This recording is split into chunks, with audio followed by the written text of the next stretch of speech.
All right, good afternoon, everybody. It is time for another ASBI lunchtime webinar. My name is Wade Bonzen. I am the chair of the ASBI Construction Practices Work Group, and I am filling in for Greg Freeby today, who is unavailable due to a scheduling conflict. So I'll be your moderator today, as well as running the Q&A session here at the end of the presentation. I'm the Vice President and Director of Operations for FIG Bridge Inspection. And today we are excited to have a really interesting presentation about the Blue Ridge Parkway bridges over Interstate 26 near Asheville, North Carolina. And we've got two presenters today. We have Justin Campbell from Structural Technologies and Jan Zitny from COWI.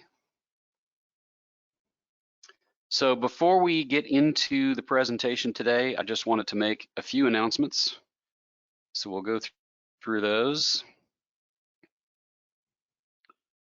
Just a reminder that we have monthly webinars, these lunchtime webinars that are presented by ASBI. They're typically the last Wednesday of each month, and they always start at 12 p.m. Central Time. Registration is open on the ASBI website about a month in advance, so pay attention and keep your eyes open for that. And if you want to go back and look at past webinars, the recordings of those are also available on the ASBI website, as well as on YouTube. So just do a search for ASBI Concrete Segmental Bridges, and you should be able to find our library of previous lunchtime seminars. The next lunchtime seminar coming up in May will be Wednesday, May 29th at 12 p.m. Central Time.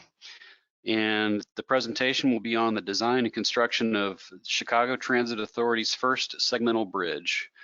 And the presenters will be Kevin Bush from Walsh and Ben Soul from Sistra IBT. So that'll be a great presentation.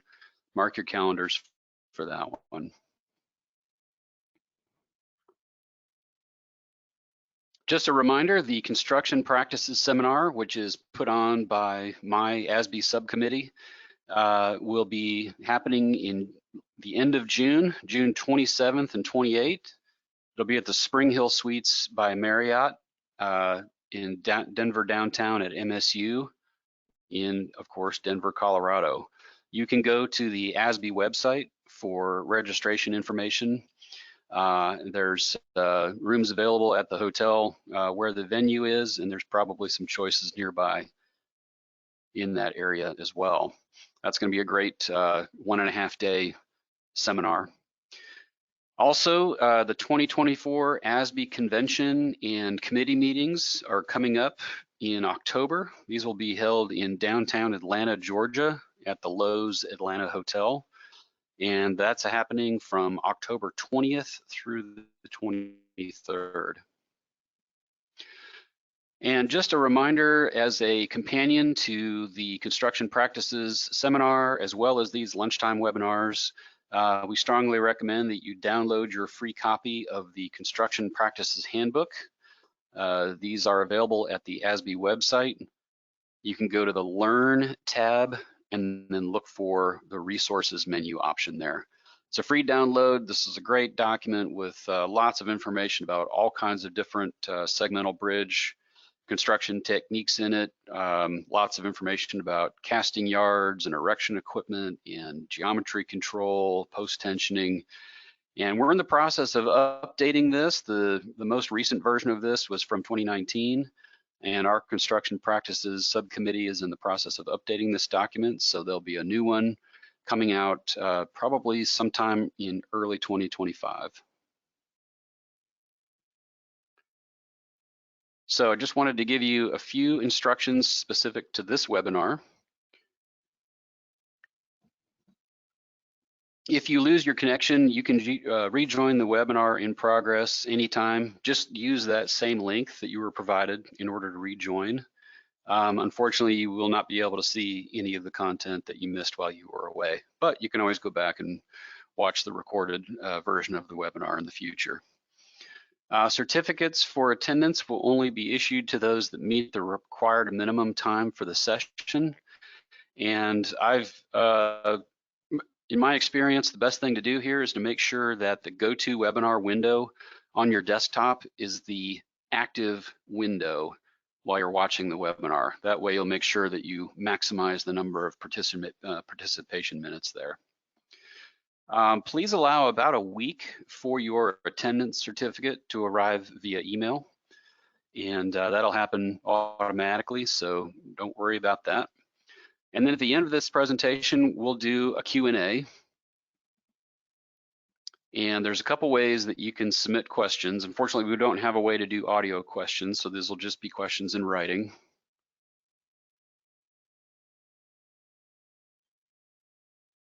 So you can submit questions via the desktop, your desktop app. You can do this at any time during the session. And if you look at your GoToWebinar control panel, there'll be an option for questions, and you simply type your questions into the box, and those will come to us as the moderator and presenters, and then we'll be able to answer your questions during the Q&A session at the end of the presentation. If you're on a mobile device, in the upper right-hand corner of your screen, there's a little question mark. You can click on that, and it'll bring up a menu to enter your questions on your mobile device.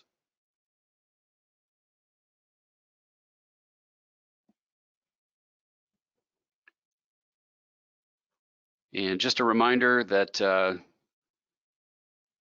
presentation has met the standards and requirements for RCEP, so that certificate that you'll get in about a week or so will be good towards your continuing education credits.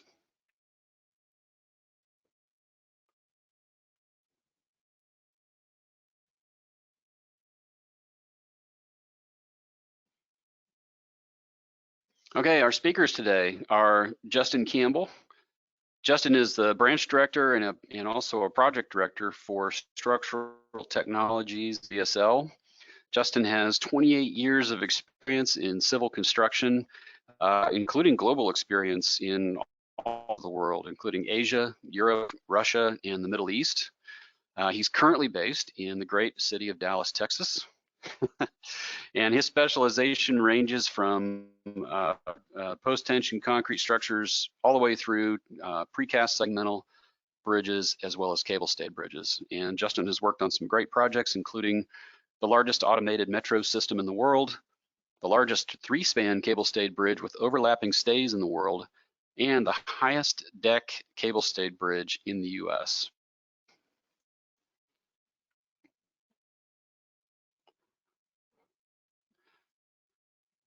Our second speaker is Jan Zitny. Jan is a senior bridge engineer at COWI North America. And I'll let the slides catch up there. All right. Jan has over 10 years of experience in the design of concrete and steel bridges, and that includes experience on large complex bridge projects, including cable-stayed, precast, and cast-in-place segmental bridges, both in North America and in the Middle East. Jan holds a PE license as well as a professional structural engineering license, and he received his master's and doctoral degrees from or in civil structural engineering from the Czech Technical University in Prague. And Jan is currently based in COWI's Oakland office. All right, so we're going to get the presentation started. I'm going to turn presenter credentials over to Justin.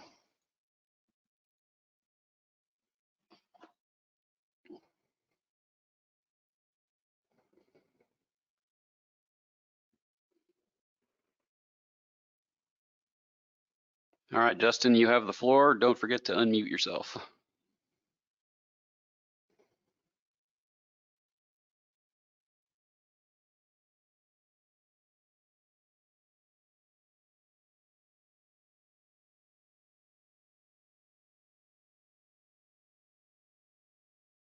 There we go.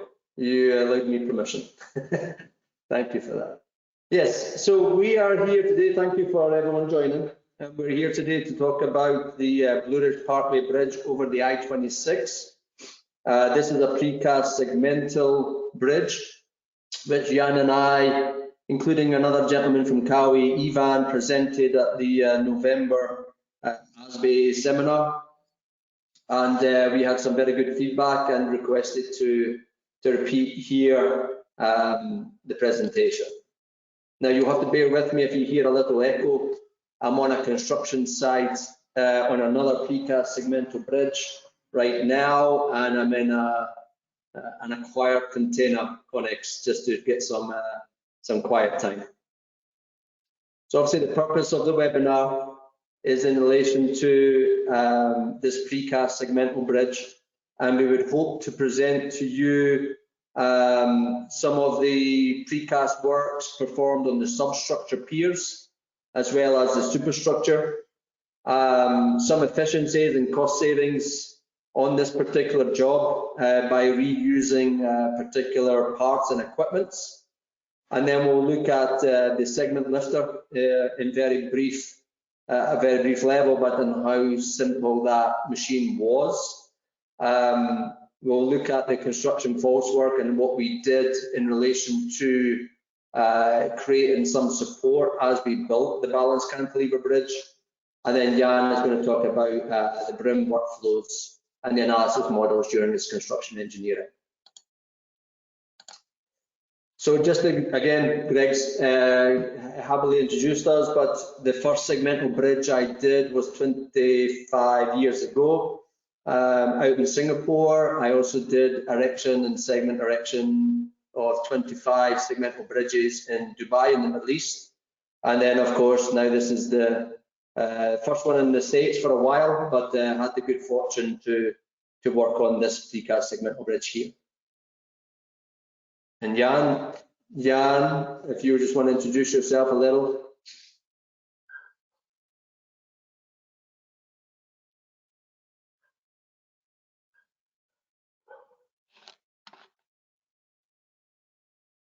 Can't hear you, Jan.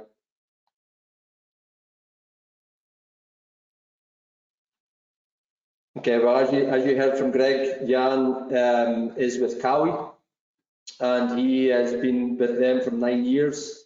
He's worked on various numerous projects across the country, and he was the key engineer, senior engineer for the Blue Ridge Parkway over I-26. So location-wise, it's just at Asheville, North Carolina. So it's about just over 2 hours from Charlotte. It's actually a widening project, so it's this precast segmental bridge is part of a larger project. We have obviously precast segmental construction experience, which we hope to share with you today. And then we've worked quite well with FHWA and North Carolina DOT in relation to another project, which is the one that I'm currently on, and we'd like to show you a little bit about that and that collaboration, how that went. And then, of course, the innovative building techniques, because each bridge has its own nuances, and this particular one had access issues, so we'd like to try and present that as well. Obviously, the project stakeholders, like I said, we had the Federal Highway Administration, we had the contractor was Fluid United Asheville, so we are a subcontractor for them to do all the segmental erection works on the bridge. And then our engineer was COWI of North America. The contact at FHWA, if anybody needed to reach out, was Mr. Jonathan Woody. And then at Fluid United, the contact there was Justin Nielsen. So what is the bridge? The bridge is a 165-foot back span with a 275-foot main span. It had 14 substructure segments and 62 superstructure segments. There were obviously three in-situ posts for connecting the cantilever at the abutment sides, and then also the in-situ port to connect it to main span cantilevers.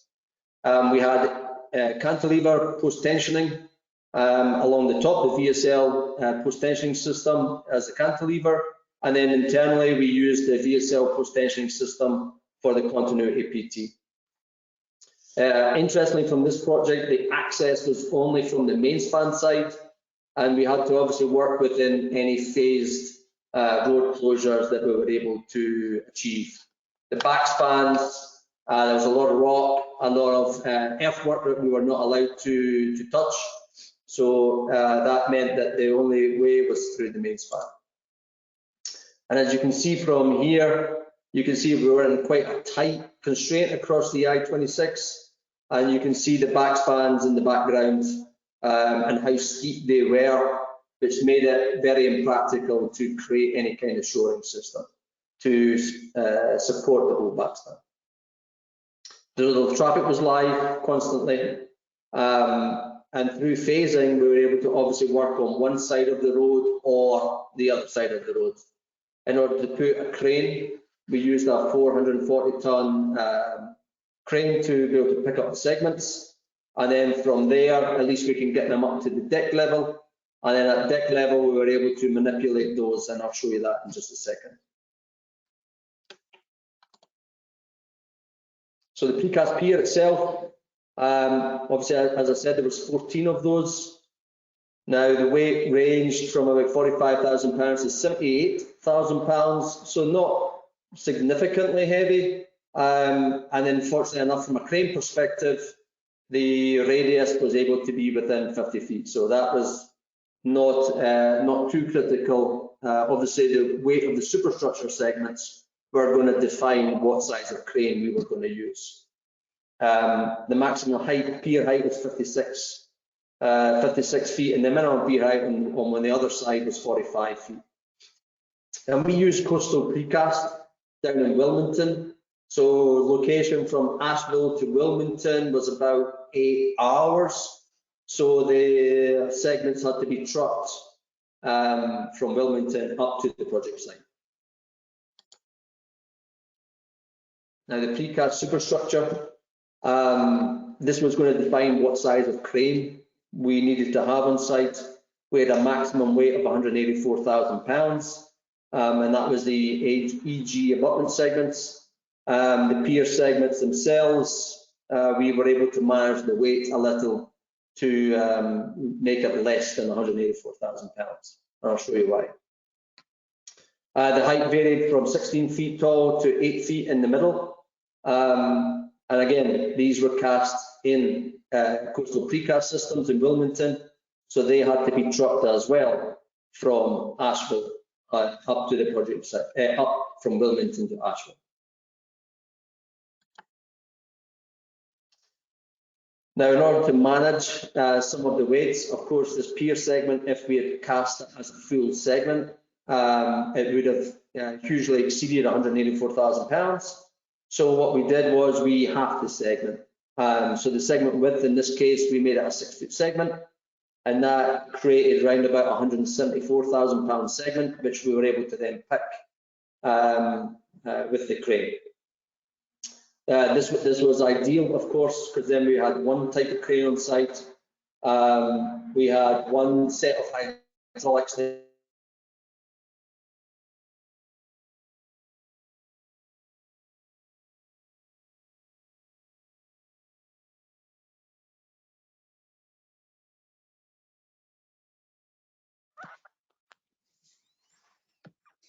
Justin?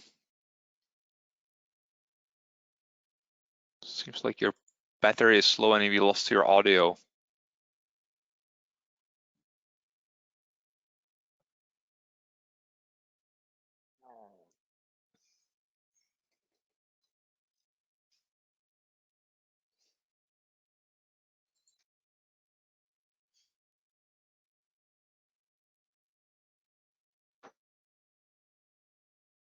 Yeah, it may take a minute for Justin to get his computer plugged back in and log back into us. Jan, do you want to try to take over? And Yeah, I probably can. If you can pass me the screen control.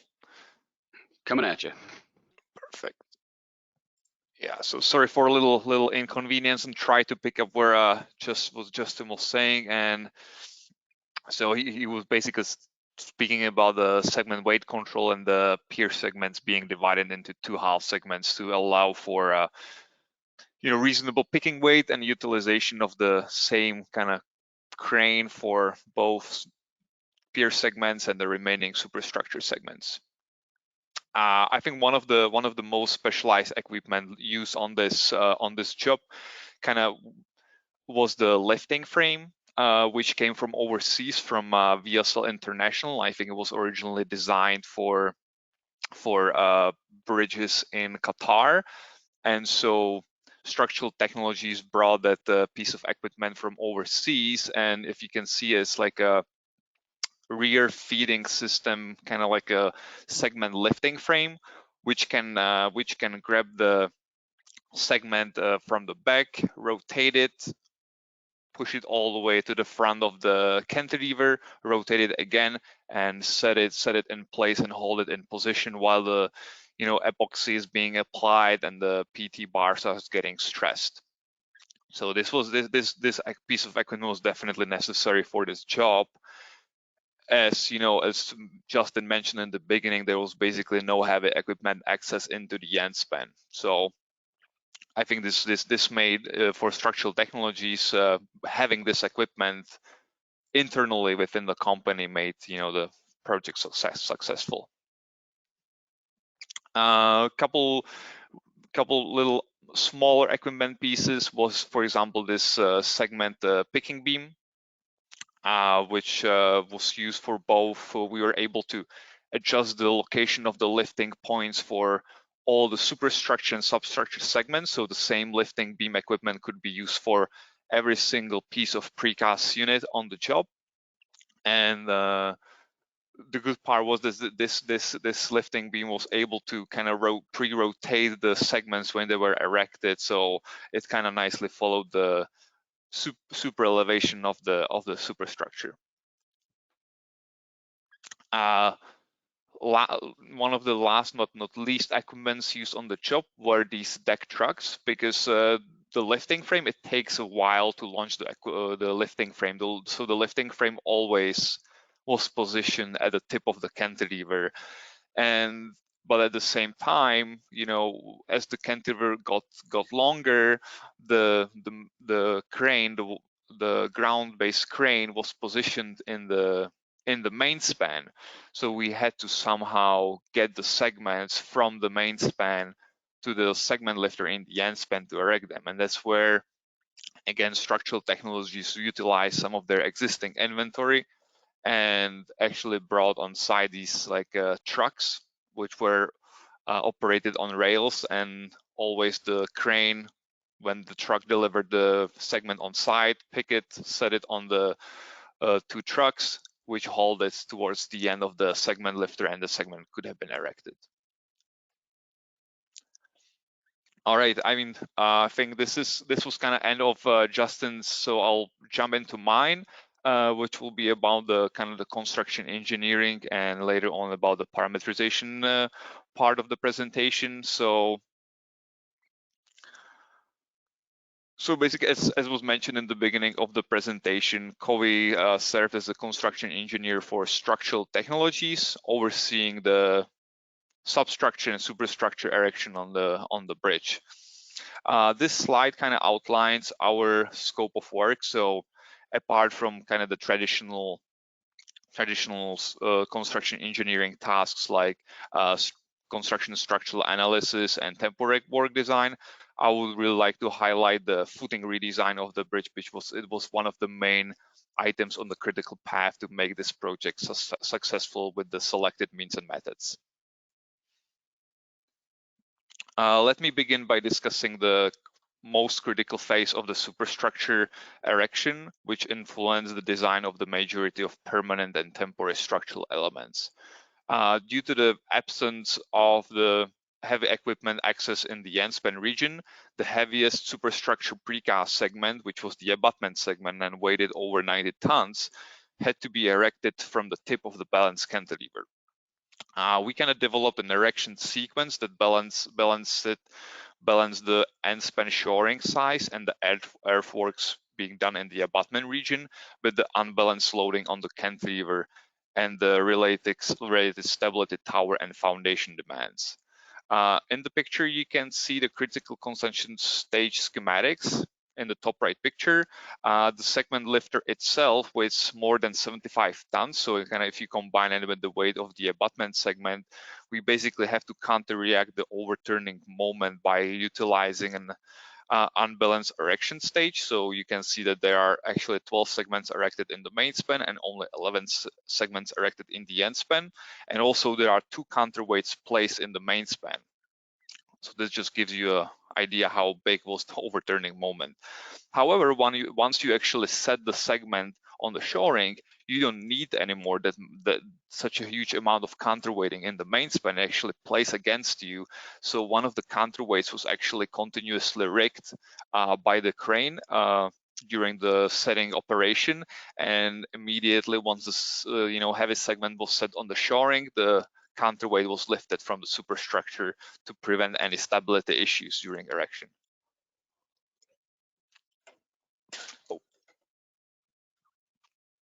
Sorry, I just spilled my water. The original design kind of did not account for the temporary stability tower being supported on the pier spread footing, which was actually designed only 16 feet long in the direction of the balanced cantilever overturning moment.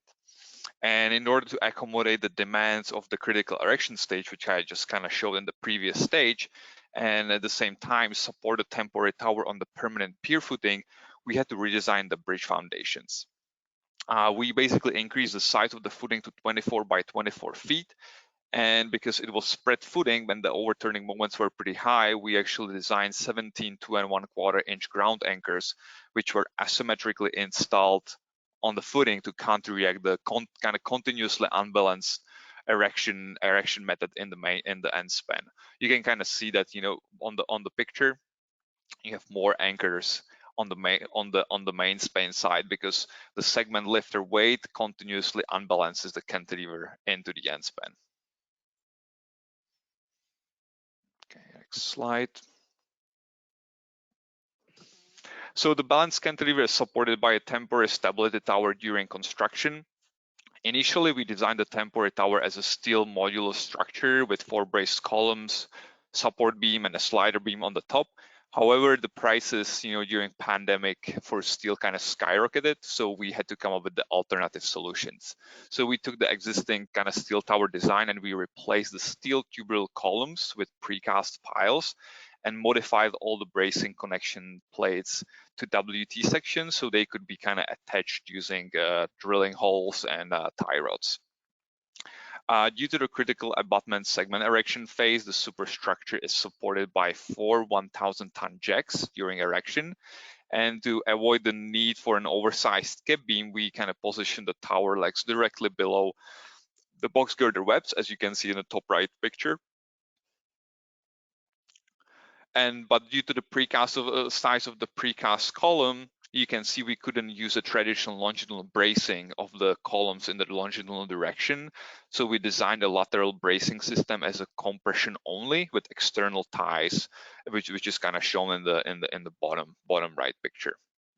The bottom left picture actually shows the sliding beam with the 2 1,000-ton jacks, and the sliding beam basically sit on a PTFE and lubricated plates, and the smaller little bracket right here could be utilized for adjusting of the transverse geometry of the whole cantilever by inserting like a small profile hydraulic jack and pushing sideways the cantilever. And if you push only on upstation or downstation side, you can actually rotate it, the cantilever, which we actually did on both cantilevers.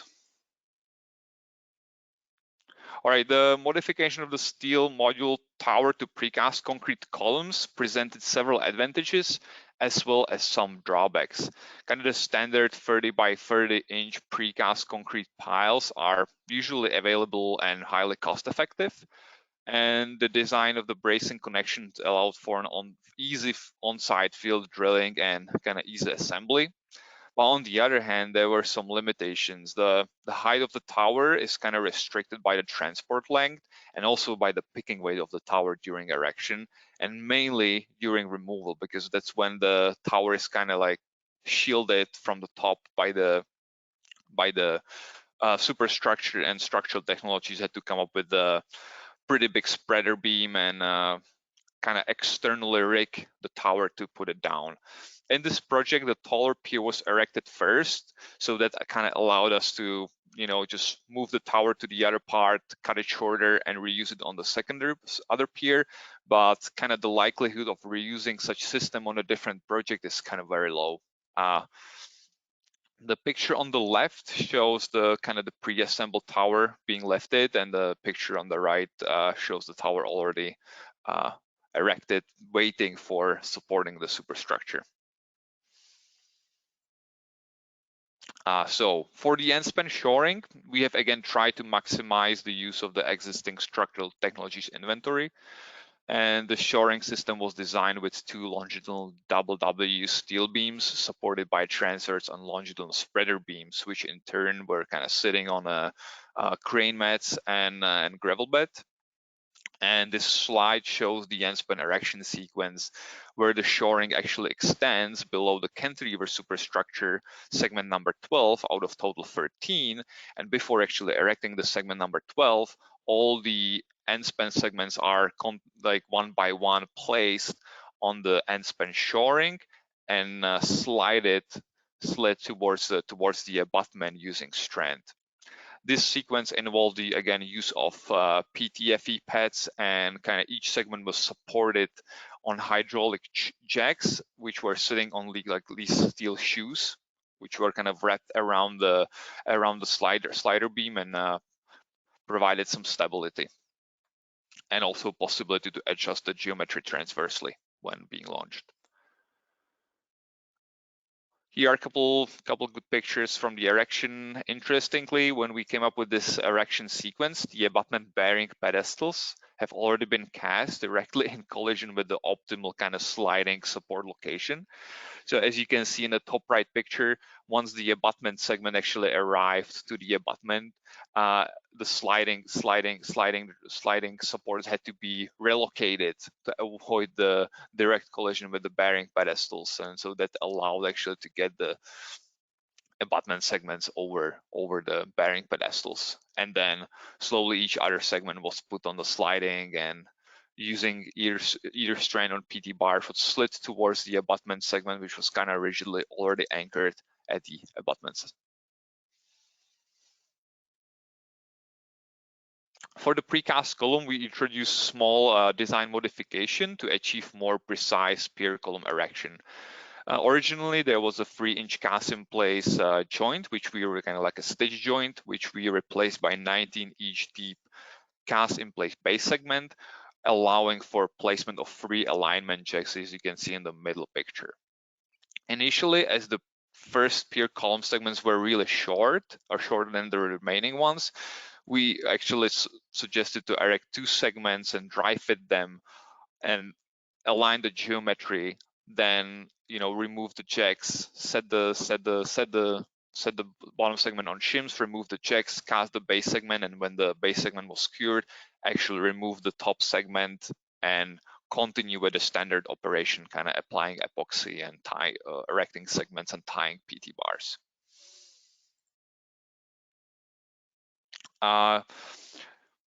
During the segment lifter operation, the segment lifter is actually tied down and secured by 4 post-tension PT bars, each stressed to 80 tons. And since the lifting frame, again, was adapted from a different project overseas, some modifications were necessary for the bridge over I-26. And instead of increasing all the top slab bottom mat reinforcement to accommodate the uplift force from the PT bars, we decided to design a pair of segment lifter tie-down beams, and this kind of allowed to distribute the load to a more convenient location on the top slab haunch. And introducing the tie-down beam elements actually enabled us to maintain the original top slab reinforcement without any modifications. Again, I think Justin mentioned it, but 24 out of the 62 superstructure segments had to be actually delivered horizontally due to the height restrictions on route. For the purpose of segment rotation, Coastal Precasting has designed a rotation frame in their casting yard, but as the erection and casting operation went at the same time, we couldn't really relocate it. So we have to come up with the sandbed design to rotate the segment without damaging the concrete. On the pictures, you can kind of see the segment, being delivered by truck, lifted by crane using 3 pick points, set on the sand bed, then releasing one of the slings at the bottom slab and kind of rotating the segment where the edge of the segment is actually biting into like 3 feet deep sand bed without actually damaging and chipping of any concrete. So it was pretty elegant, cheap solution. All right, now I'm gonna play a little erection video, which actually has been produced by Luke Middleton. Thanks for sharing that with us.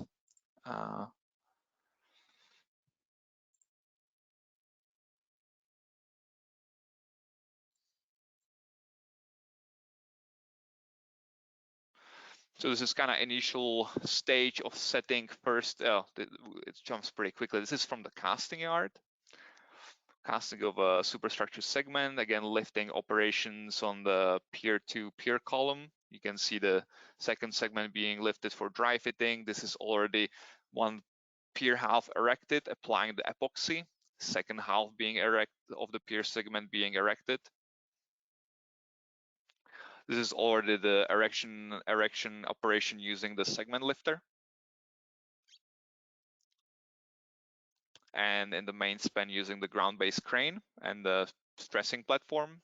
Now one cantilever and one span is already closed, so we're kind of relocated to the other side, erecting the other pier column. This is some nice fly through the erection side. It looks pretty impressive with the lifting frame on top of the superstructure. Stressing of cantilever tendons, tying of reinforcement for barriers, and this is another fly through.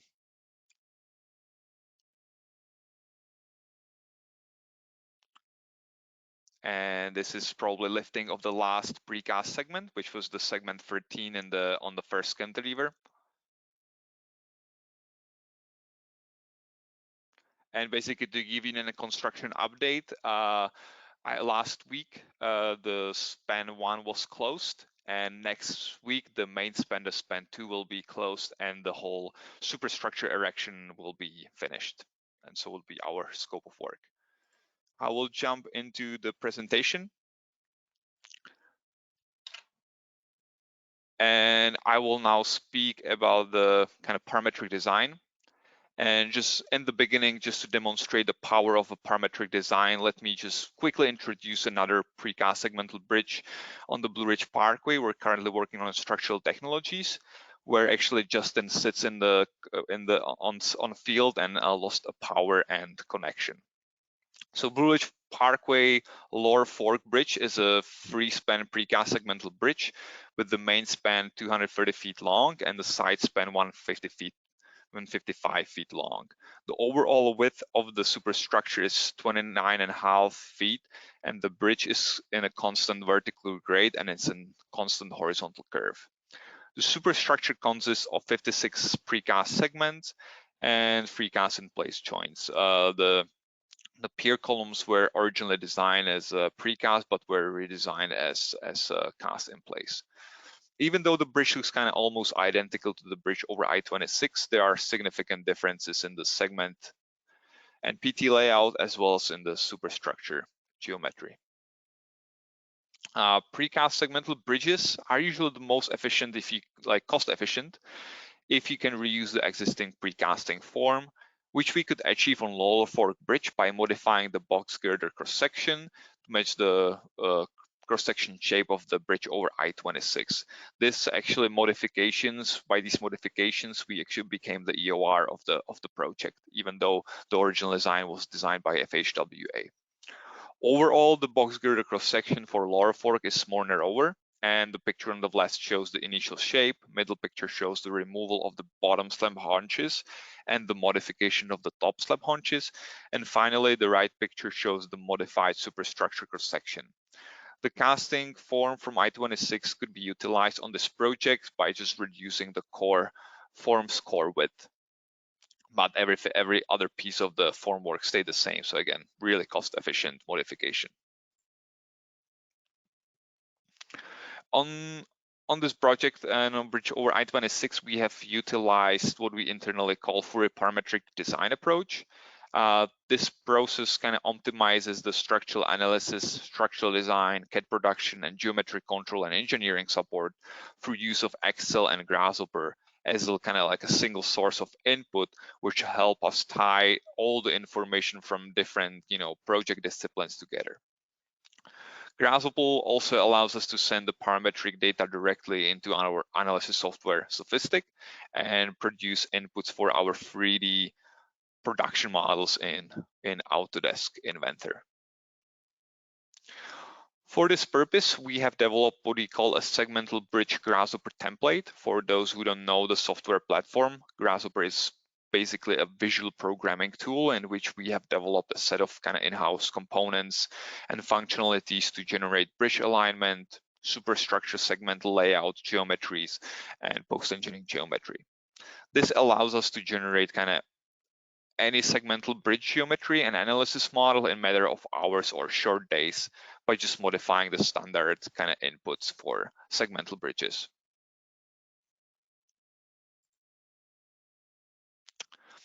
High level of parameterization can be also achieved within the structural analysis software, Sophistic itself, and basically any extra effort spent on creating parametric inputs for post-engineering or construction sequence and low applications and results post-processing really pays off on the future projects. And this is basically the fact that the both bridges are really similar, both Laurel Fork and I-26, and the construction sequence is similar and loading. This gave us kind of excellent opportunity to utilize up to 80% of the structural analysis efforts performed on bridge over I-26 and apply them on Laurel Fork Bridge. Even for casting and erection geometry input, we can utilize the parametric capabilities by kind of like reading the pre-camber directly from the analysis of the software database and getting all the erection displacements and basically turn them simply and generate kind of input for our Excel spreadsheet programs for both casting and erection geometry control. Same information needed kind of for the segmental geometry and geometry control can be also passed through Excel interface into our CAD production models and drawing templates, which we actually created in Autodesk Inventor. All superstructure segment models and drawing templates were created and scripted parametrically in Autodesk Inventor, and this allowed for a really fast-paced production.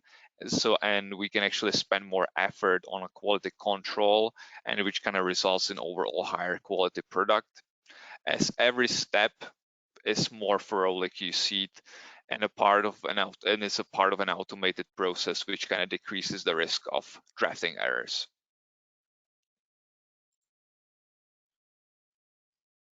Okay, now I'm gonna kind of move to the segmental bridge benefits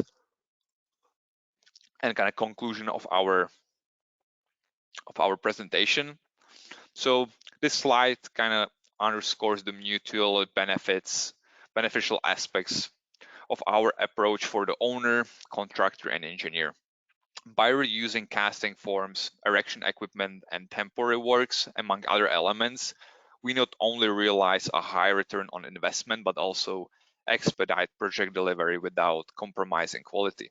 And additionally, recycling means and methods allow us to accelerate the approval process for construction submittals, both internally within our project team and externally with the owner, leading to significant reduction in review time.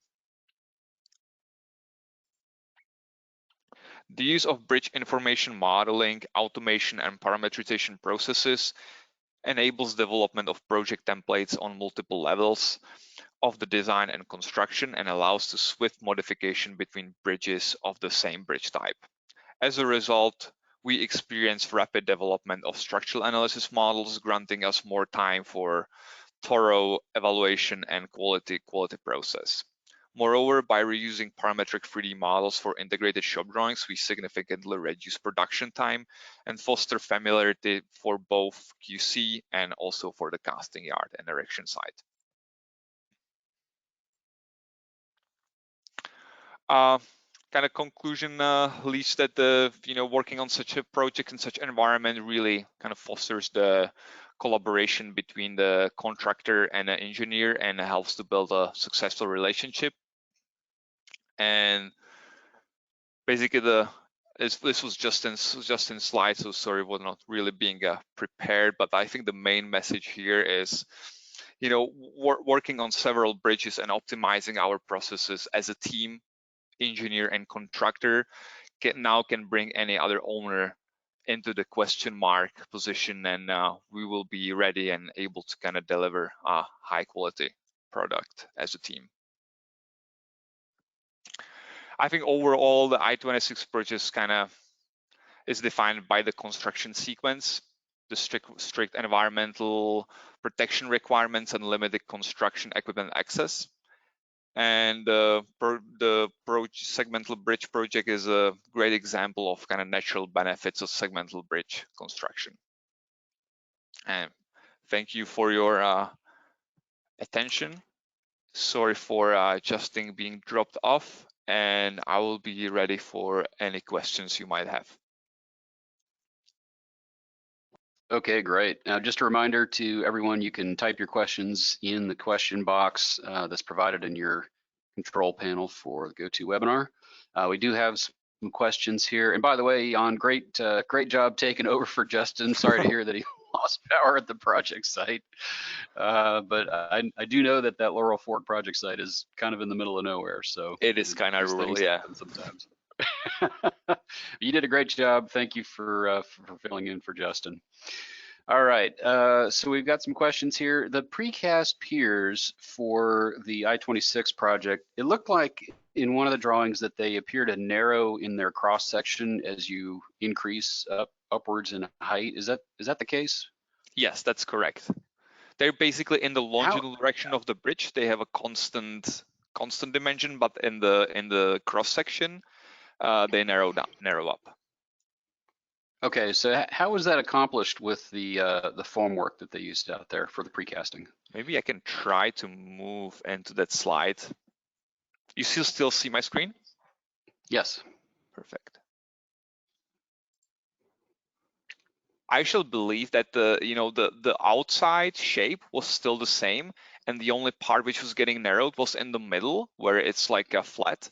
So I think they were removing the pieces or somehow adjusting the form in the middle, while maintaining the round section at the sides. Okay. Yeah, I mean, if you can maybe see it here, so the narrow part would kind of like the constant part would like that, and the flat part in the middle would get narrower as you go up. Yeah, yeah, boy, they did a good job with it. I don't even really see any form seams or anything on those segments after casting, so looks it worked out pretty good. All right, another question here. I know that you all mentioned that you had reused the segment lifting equipment from another project, but what is approximately the cost of a segment lifter like the one that you used on I-26? That's a great question. I would probably send an email to Justin because I'm sorry, I have no clue. Okay, no problem. And who supplied the segment casting forms? And how many were there that were used to cast the segments? So FCO supplied the casting forms, and there was only one form. Did you all use the same form for the diaphragm pier segments over the tops of the piers also? I believe so, with modification. Like, of course, the inner guts of the form were different, but the outer form was the same. Yeah, okay. And how long did it take to get the forms ordered, fabricated, and then set up in order to cast the first segment? I might say a wrong number, but my feeling back in 2019, when everything was kind of getting set up, I would say a couple months, like 2-3 months, to get the design of the form ready, and then first couple segments took a little bit longer, but then the production really ramped up after that. But again, you know, Justin has a better grasp on the schedule. Yes, no, understood. All right, for the pier table segments, were there anchors or tie downs that secured the pier segment down to the top of the permanent pier? Correct. There were. They have been utilized from like erection of segment number 7. The pier table was tied down to the pier because of to provide additional stability for overturning.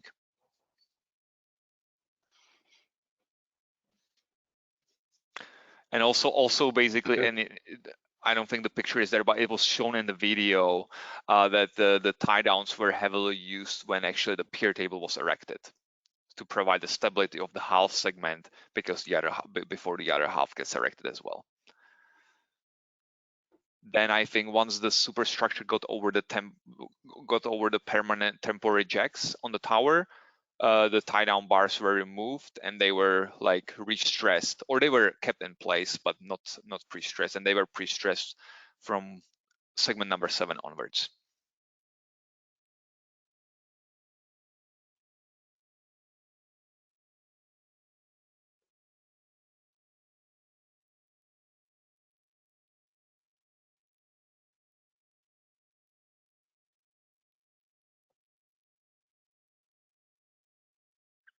Is there any other question?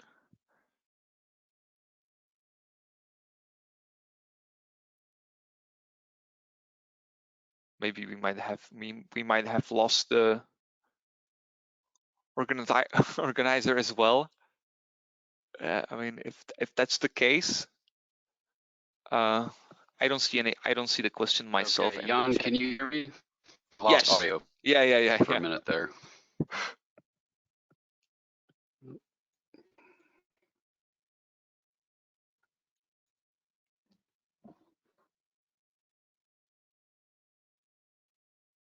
Are you there?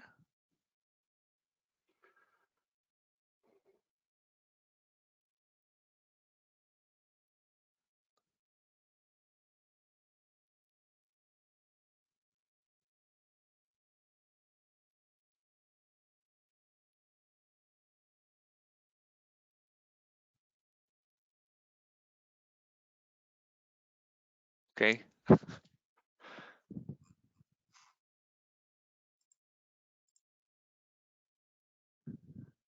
Yeah, I'm sorry. I don't. It seems like the organizer has dropped out, and I don't see any questions in the chat. Maybe there's a different chat for questions. So, but you know, if you have any further questions, and sorry, Jan. Jan, can you hear me? yes, now we can hear you. Yeah, sorry about that. For some reason, I lost audio for a minute there. Probably an internet connection. All right. Got a couple more questions here. Were there any sequencing issues during demobilization of the erection equipment? How was that accomplished? So all the equipment was left on site the whole time. So the crane never left, and the segment lifter obviously also never left. So there was no demobilization, and as I kind of said, the last closure is getting cast next week. So then the demobilization will start. There was an interesting part where they didn't want to take the lifter down, disassemble it, and bring it to the other side. So the segment lifter was sitting on the finished cantilever 2. This is a cantilever 2, and then once they were ready to start erecting, using the segment lifter on the other side, they just walk it into the main span, lifted by the crane and relocated it directly to the lifting position on another pier. Oh, interesting. Okay. So that probably required like an overnight closure of Interstate 26. Correct. Yes. And I believe even now all the operations on the mid-span closure are done overnight shifts on the closures. Okay.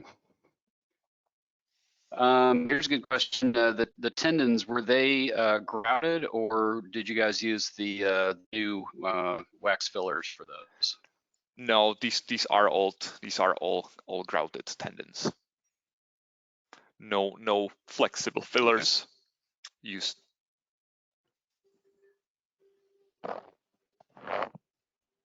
Okay, great. A couple questions about the temporary towers. You mentioned that you elected to redesign the permanent footings to make them a little bit larger to accommodate those temporary towers made out of the precast piles. Can you talk a little bit about what drove that decision-making process?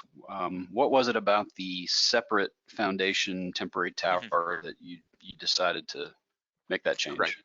So originally the footing was 16 feet long, and when we were looking into kind of like how far can we actually bring the cantilever out without having any temporary tower, we were quite struggling with using the lifting frame to even get like 2 segments out. So that would mean that the temporary tower footing to support the segment number 1, which we eventually ended up doing, would require really like a close distance, and even so it didn't really make sense to develop a new or design new foundations for the temporary tower. So we just ended up increasing the size of the permanent footings. So it was basically like a tight distances between the temporary tower footing and the permanent footing. Because with the weight of the lifting equipment, we couldn't really push the tower further into the end span.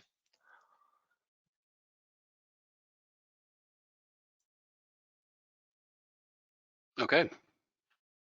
If that makes sense.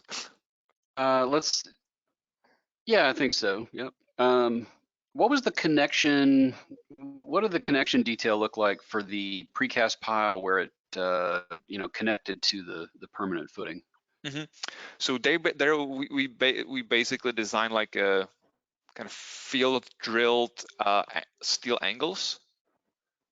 So once the pile was erected, these steel angles were kind of drilled and installed around the pile, and then the gap between the pile and the footing was grouted. I don't have. Oh, I see. Okay, so you had a grout pad there to make that connection Correct. and carry the compressive loads. Correct. Yes. Okay. And similar connection was done at the top. You know where you see the sliding beam here, it kind of sits on a support beam which has kind of similar, kind of box section, which was all around the precast pile, and it was kind of formed with some plywood from the bottom, and there were holes to inject the grout and kind of get like a uniform bearing between the steel member and the cut precast pile. Okay. And were those precast piles specially designed for the project, or did the contractor happen to have some of those in his inventory that were? The precasting yard had them in their inventory. So, we were at the beginning stage, we were closely working with the precasting yard, and they happened to have them in their inventory. Nice. Which actually helped us. Pretty clever to use those. Yeah, that's great. Which actually helped us because they were not, we did coring of the piles to figure out what's the concrete strength, and we were actually, ended up like a 10 KSI concrete, so we ended up using those. I think if it was like 5 KSI, we wouldn't be able to use them.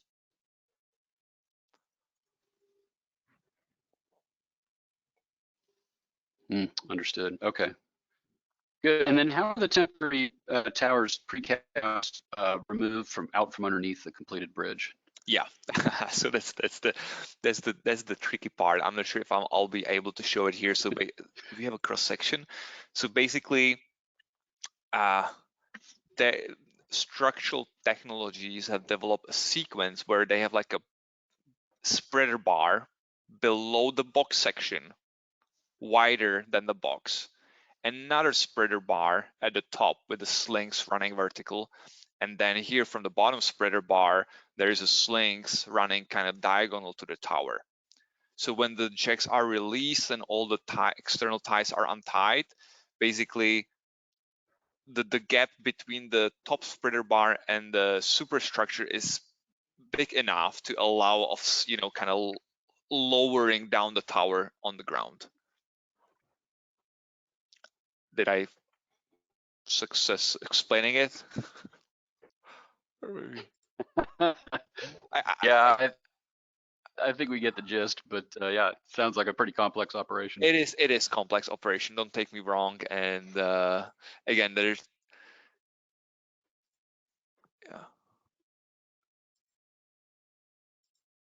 so one spread bar,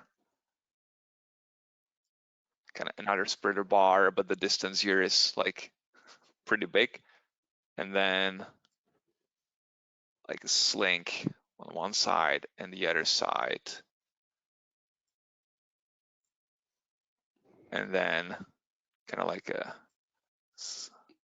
coming to the tower.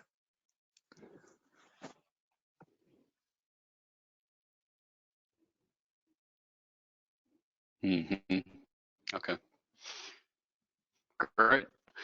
All right, changing gears a little bit here. For the horizontal segment transportation, were all the transverse tendons stressed in the top slab before they were shipped, before the segments were shipped, or did you have to leave some of those transverse tendons unstressed until you tilted back into the vertical position?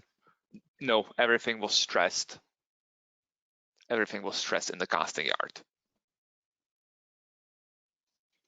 And obviously that case was something that you'd have to look at just to make sure Correct. you were controlling your stresses. Correct. I think that the initial stressing, the stressing was in two stages. So there was like a initial stressing in the casting yard, couple, when the concrete strength reached like a 3 KSI, just to kind of pre-compress it, prevent any shrinkage, cracking, and other stuff. And then when the concrete reached like a higher grade, the remaining bars, the remaining strands were stressed to the full kind of design force. Okay. All right. Was there any consideration given to switching the design over to a cast in place with form traveler solution rather than the precast segment? There was, but the project requirement requested segmental. So that was the owner requirement. Okay, so that was something that wasn't on the table to be able to make that change. Okay. We were even at some point discussing doing like a cast in place unit for the abutment segment, because the whole heaviest segment erected from balanced cantilever. Yes. Yep. Okay, but they still wanted you to do the precast for even the abutment area. Correct. Okay. Good. Okay, I don't know, this might be a Justin question, but can you kind of give an overall basic overview of the project time required to build the foundations and erect the piers, and then also to erect all the superstructure segments?